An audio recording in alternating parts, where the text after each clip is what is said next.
Comenzamos hoy con la primera conversación, con la primera charla de un ciclo, un café con economía política. Y no por gusto invitamos al compañero y economista Mauricio da Rosa, investigador del Instituto de Economía de la Facultad de Economía de la Universidad de la República, licenciado en Economía, magíster en Economía de la misma universidad, y sobre todo uno de esos muchachos que uno dice, bueno, me puedo jubilar, tranquila, porque el pensamiento y la nueva y vieja luchas, también desde el punto de vista del pensamiento económico, siguen adelante. Mauricio con tesis en distribución de la riqueza, con esas temáticas, y es por eso precisamente también otro de los elementos que lo invitamos a conversar y a tomar un café con nosotros. Vamos a sentarnos allí con los compañeros de economía, política.uy. Bueno, aquí estamos entonces con Diego Reyes, Joaquín Sequeira, Héctor Taján y Gabriela Cultelli de economiapolitica.uy, comenzando la conversación que decíamos más adelante. Capaz que podríamos empezar en términos de la distribución de los ingresos y la riqueza en este periodo que acabamos de pasar, o en el marco del periodo de este 2004-2014, y mirando un poco hacia adelante en términos de país, de región, ¿cuáles serían las perspectivas? Empieza Mauricio, empieza Taján, empezamos a conversar. Hemos tenido un periodo muy interesante y muy nuevo para el Uruguay en términos de lo que ha sido el crecimiento y cómo ese crecimiento se relacionó con una distribución del ingreso totalmente diferente como venía siendo anteriormente. Inclusive a la salida de la crisis del 2002, aunque ya había algunos síntomas de recuperación, eso no se visualizaba que se combinara con una distribución del ingreso. ¿Qué te parece, Mauricio? Exacto, fue un periodo sin dudas con muchísimo movimiento en términos de distribución del ingreso y también con una dinámica interesante para analizar con respecto al crecimiento económico. Ahí, como decías recién, es muy claro, durante la década del 90, en particular la segunda mitad de la década del 90, teníamos crecimiento económico bastante dinámico y la distribución del ingreso empeoraba, la desigualdad estaba creciendo en ese periodo. Lo interesante es que cuando el crecimiento económico se estanca, el PIB deja de crecer, la desigualdad, sin embargo, sigue creciendo en ese periodo, y cuando la economía entra en crisis, la desigualdad sigue creciendo. Y como mencionaba recién, incluso cuando la economía empieza a recuperarse, la desigualdad terca continúa creciendo. O sea que hasta ahí teníamos desigualdad creciendo y decreciendo. Exactamente, o sea, el PBI crecía, se estancaba, bajaba, pero la desigualdad siempre crecía de forma ininterrumpida. Es recién por allá, por el año 2007-2008, donde la desigualdad, que venía creciendo sistemáticamente, de forma lenta pero sostenida, empieza a caer dramáticamente. Hay una caída muy importante en muy poco tiempo, entre los años 2008 y 2013 más o menos, en que la desigualdad de ingresos, medida por ejemplo por el índice de Gini, se desploma y después de ahí se estabiliza.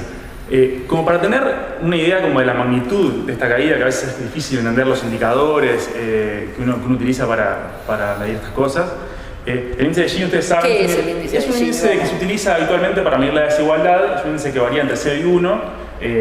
Cuando es 1, uno considera que la desigualdad es máxima, es decir, que una persona sola concentra todo el ingreso. Cuando el índice de Gini es 0, es que hay una perfecta equidistribución de todos los ingresos.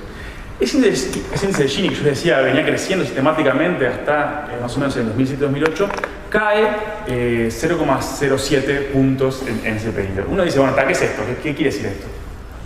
Ahí está bueno compararlo con la distancia que nos separaba en ese momento de los países más igualitarios del mundo. Esa caída de 0,07 puntos implica que nosotros recorrimos en apenas 3 o 4 años, 5, un tercio de la distancia que nos separaba de los países más igualitarios del mundo. Es decir, fue una caída realmente muy, muy importante. En general no se observan caídas del índice de Gini tan grandes en tan poco tiempo, y eso es un logro muy importante que obtuvimos, porque se combinó con un crecimiento económico también muy importante. La pregunta ahí es, ¿qué pasó? Mauricio, antes de seguir. Sí. Esto no es un fenómeno privativo del Uruguay. No, ciertamente. ¿Sí? Lo podemos encontrar en el resto del continente, en particular en los países que tuvieron una experiencia de gobierno progresista, pero en algunos otros, aunque en menor dimensión, también comenzó a darse una vuelta de tuerca en la cuestión de distribución. Eso es cierto, venimos de una década casi entera de caída de la desigualdad a nivel continental, que es una cosa que es verdaderamente muy importante y que hay que tomar nota de eso.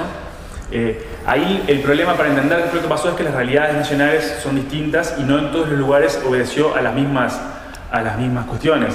En el caso uruguayo coincide la caída de la desigualdad con el despliegue de un conjunto de políticas públicas que tenían el objetivo deliberado de aportar a una reducción de la desigualdad, que se combinaron virtuosamente, a mi juicio, con el crecimiento económico para generar esta caída de desigualdad. Entonces tenemos un periodo de fuerte crecimiento económico, en donde la masa salarial, en primer lugar, creció muchísimo, después de un efecto como rebote, después de la crisis, la masa salarial crece mucho, de la mano de los consejos de salarios. Masa salarial quiere decir empleo y salario. Las dos cosas avanzaron.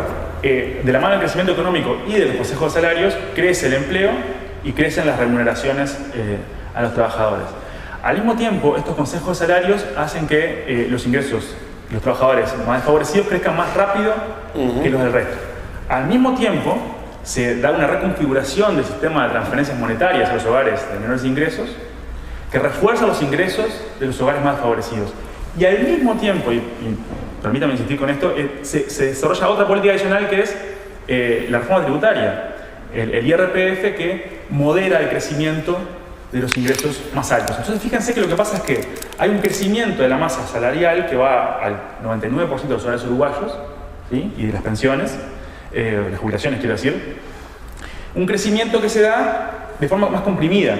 Es decir, crece todo, pero crece de forma más comprimida. Los ingresos de los hogares más desfavorecidos crecen mucho más rápido que los del resto, y eso deriva en esta caída de la desigualdad tan fuerte que vimos en el periodo. Ahora, que si mal no me equivoco es una de las más importantes dentro incluso de los países progresistas cuando hacemos la comparación. Ciertamente, Uruguay ahí lidera la tabla. Procesos progresistas de América Latina. Es interesante ahí analizarlo también desde el punto de vista politológico, porque incluso a veces con una retórica que era menos agresiva tal vez que en otros contextos, la desigualdad cayó muchísimo. Fue uno de los países donde la desigualdad cayó más claramente y más fuertemente en menos tiempo del contexto latinoamericano, incluso, que como decía el Pocho recién, fue ya una región en la que la desigualdad cayó en todos lados.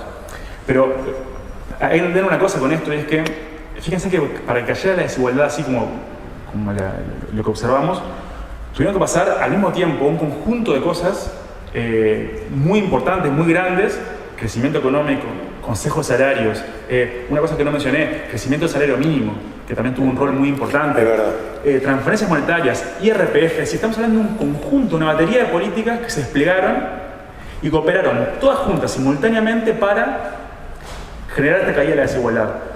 Pues así que una primera conclusión de todo esto es que seguro crecimiento económico solo no alcanza para que la desigualdad caiga, eso es evidente, pero además tampoco alcanza pensar en algunas políticas aisladas. Hay que siempre pensar en una batería de políticas que hay que desplegar para tener resultados sustantivos.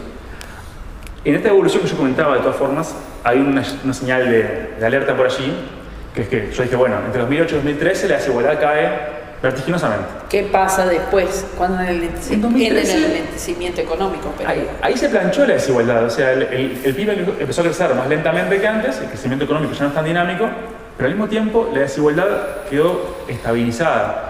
Y eso debería ser una señal de alerta, porque no estamos logrando nuevos resultados, nuevas mejoras en términos distributivos, y eso es algo que hay que reflexionar. Bueno, ahí tenemos un elemento a considerar, ¿no?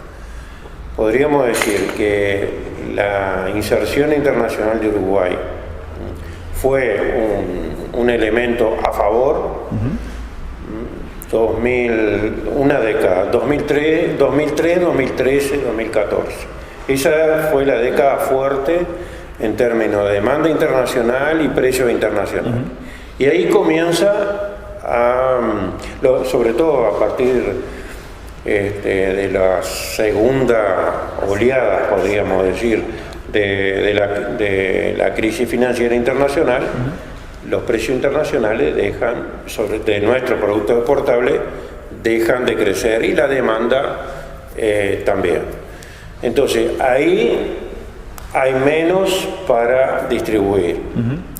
Y obviamente queda planteado el tema, ¿cómo prosigo? ¿No? Porque los intereses afectados ya no pueden ser lo mismo.